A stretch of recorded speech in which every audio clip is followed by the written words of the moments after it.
What is up, everybody? Today I'm going to be doing something a little bit different for my channel. I'm going to be starting a series where I review anime episodes. Today is Steel Ball Run Episode 1. There are some spoilers ahead. I'm doing my best to not mention too much about the story, as I want this to be a mostly spoiler-free thing, but I will mention some things that do mention stuff later on in the series and stuff that was cut from the series, manga-wise. So if you are worried about spoilers, maybe skip out on this video, but they shouldn't have too much spoilers today. I won't. So, now that I've had some time to gather my thoughts on this review, I watched it as it premiered on Netflix. It was about 1 a.m. my time.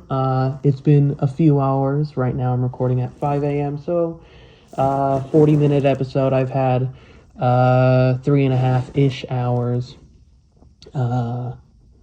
to digest what went on in this episode. And right off the bat, I'd just like to say this is a wonderful first episode. The animation, the music, the voice acting, even the CGI was top-notch. Very impressive.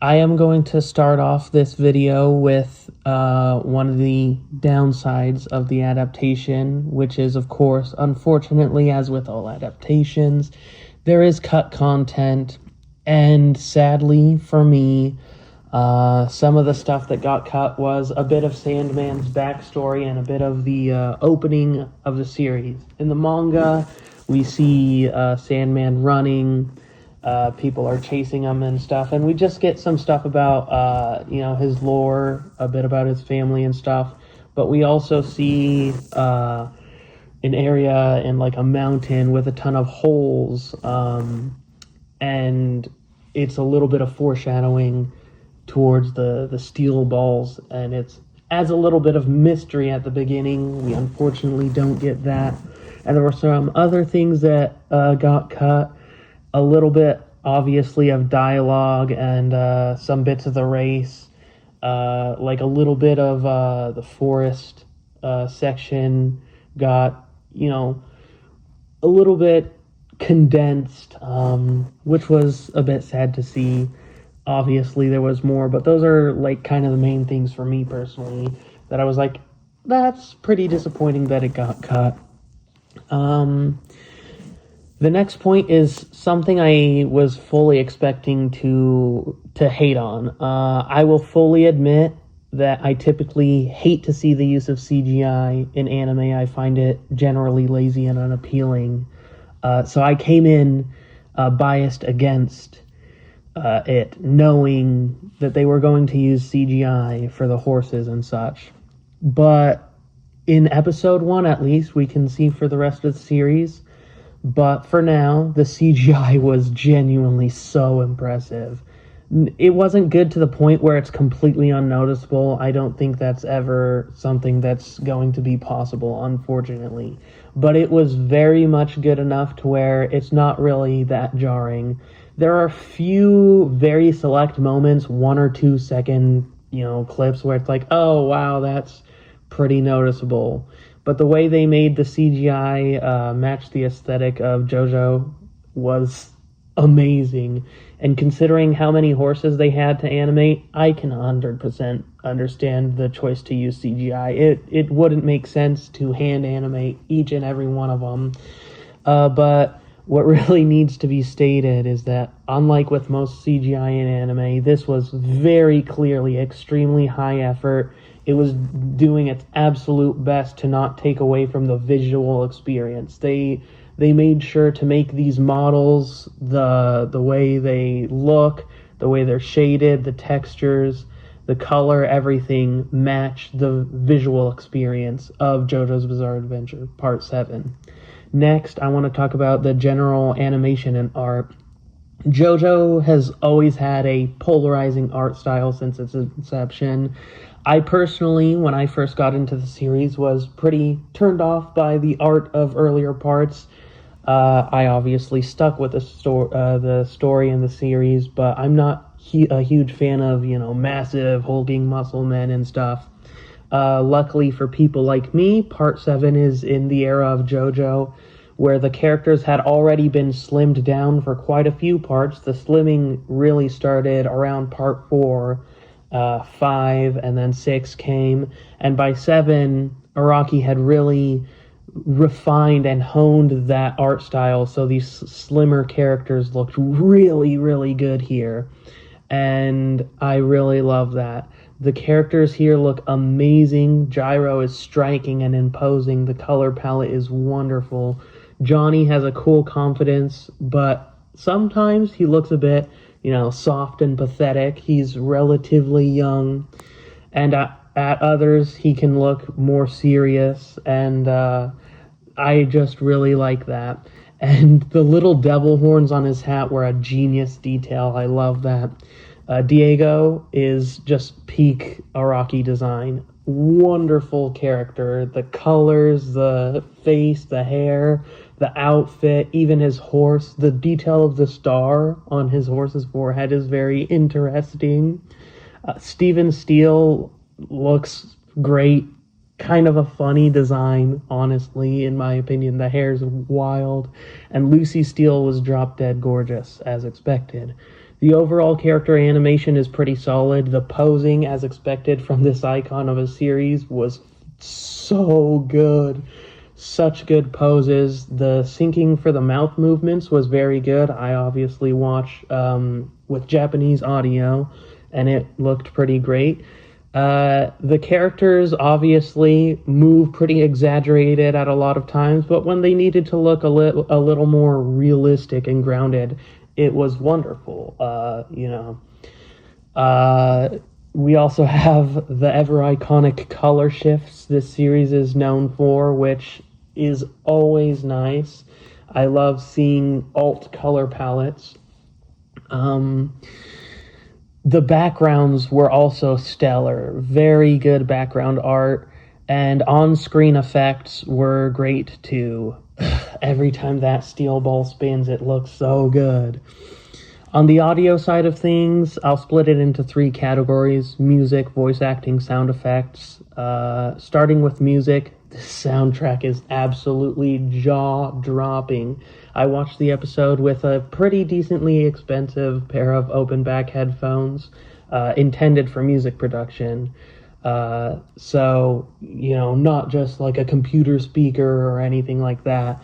And, oh man, it blew me away. First of all, the mixing into the actual episode itself, integrating it with the sound effects, the voice acting and everything, very masterfully done. That's expected. This is a studio that obviously has been, doing this for quite a while. It's expected of them. The instruments sound wonderful. When they throw in some vocals, it was great. Absolutely amazing. There was some almost big band jazzy stuff, some almost rock stuff. I think there was a little bit of more, quote unquote electronic kind of music, a little bit. I'm not like a professional with music, so I don't know the terms exactly. And when the race was coming to a close and they added the chanting crowd screaming "Steel Ball Run," and it just seamlessly went into that music and uplifted it, it was so amazing. The voice acting, as expected, was beyond top-notch. Steven Steele sounded so good. What an entertainer. And it was so funny when he was crying in Lucy's lap because he's all scared, because in front of the media, he's got to, put on a face, oh, I'm so confident this is going to work, but obviously behind closed doors, he's got his worries. That was amazing. The announcer for the race did a great job really livening the mood, giving it that sport feel. It was great. Gyro, just a perfect voice. Exactly what I would expect for a character like him. Johnny was pretty good. As expected, he's, one of the main protagonists. Diego, I will say, I do kind of miss OG Dio voice, but this isn't Dio, this is Diego, so they call him Dio sometimes. Maybe they'll bring back the original for Alt World Dio near the end of the series, but I think that's pretty unlikely, though I would love to see it happen. Poco Loco was hilarious. Wonderful, wonderful voice acting. Everything he said was wonderful, cracking me up. Sandman was cool. All of the characters, they sounded really good. And Lucy Steele was pretty cute. Great voice actor choices all around. Wonderful, wonderful. Finally, for the audio section, I would like to talk about, obviously, sound effects. I expected them to be great. JoJo has always had wonderful sound effects, and they're very important in a series like this, and they nailed it. Just absolutely nailed it. Every time those steel balls are thrown or spinning or whatever, it's blissful, this whirring sound. Oh, it's so good. The sound that was playing when Diego was passing people with his technique, oh, amazing on the ears. The sound of the horses' steps, the trains, their breathing, the clicks of the camera, even the wind, it was so good. Now for this next section, I am going to be talking a little more about the story, trying to keep kind of spoiler light. I won't go super in depth. If you want to skip this part of the video, totally understand. I'll go into the story a bit. Our story here follows Johnny Joestar, an ex-jockey. His story starts, unlike a lot of protagonists, he's not, a traditional good boy. He comes from a family where his older brother was a wonderful horse jockey, but he died in an accident. They will reveal later how that came to happen. And post-death, Johnny decides to become a jockey as well. There's a little bit of detail about his father never really caring too much about him because of his brother's fame. But Johnny becomes an absolute prodigy, winning race after race after race, and it goes to his head. He goes, to some kind of theater. He's got a chick glued to him. He skips to the front of the line, and this guy says, hey, I've been here, for a whole day and night. The back of the line's back there, buddy. Get back there, which, fair reaction. And Johnny's just like, dude, nah, whatever, not my problem. Some guards come, and the chick is like, this is Johnny Joestar, and he gives this just absolute jerk smile. And they take out the dude out of the line. They take the dude who was there first. And he ends up shooting Johnny Joestar and paralyzing him. So this is a story about Johnny taking his quote-unquote first steps, not literally, but into maturing from an adult. He's, obviously adult-ish age, but, mentally maturing to an adult. Can't get into Gyro's story because that's spoilers for later on, but he's got these steel balls, they spin. I won't go too far into that because the kind of guy I am, I'll end up, saying some major spoilers. But that's the general premise is, Johnny's not really a great guy, but he's here to mature and grow as a person. So it's very interesting, very different from, some of the earlier protagonists in the series that were, really good people that, do some bad stuff, but generally really good people. Johnny starts off as kind of a pretty bad person. Overall, I'd say I'm pretty happy with episode 1. It was really sad to see some of the content that ended up getting cut, but it is an adaptation. We have to expect some cuts. I'm really, really hoping they don't cut too many character moments. I want them to encapsulate that feeling of the journey, across the USA. I want those character moments between Johnny and Gyro. I want to see their relationship grow into the solid friendship they have. I don't want them to cut too much backstory from other characters either. So we'll see how that goes. I am worried because I think this part of JoJo is so good. I really want them to not cut too much, and not, change the feel or anything like that.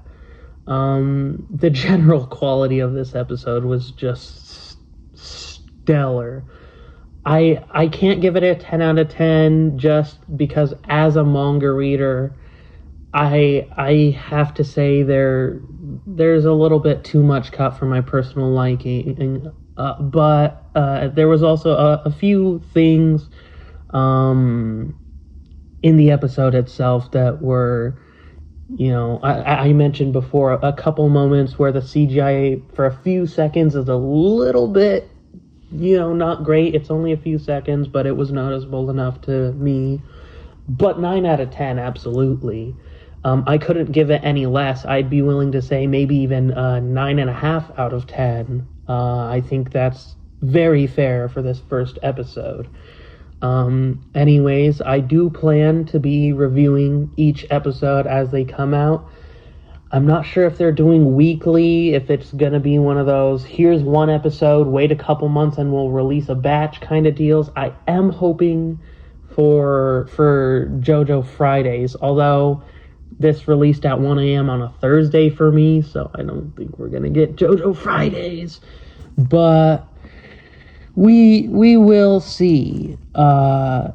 Overall, wonderful episode. I highly, highly, highly recommend it to anybody who's been looking into getting into JoJo. I know in the fandom, a lot of people see part skipping as like the worst of sins, but I also know from experience there are a lot of people who just can't get into JoJo. Maybe it's too long, maybe they don't like the art style, whatever it may be.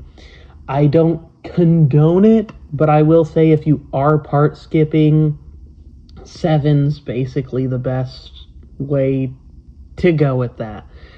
I don't think 7 is as good as part 4, but watching something like part 4 without the knowledge of the first, 3 parts is tough. So if you are part skipping, which please don't, I promise it's a series worth going through. I know I didn't like the art style of the first few parts personally that much. I know it's absurd, I know it's long, but I suggest going through the whole series so you can get the references to stuff, it's just the best way. But if you're part skipping, 7 is a perfectly fine part to start.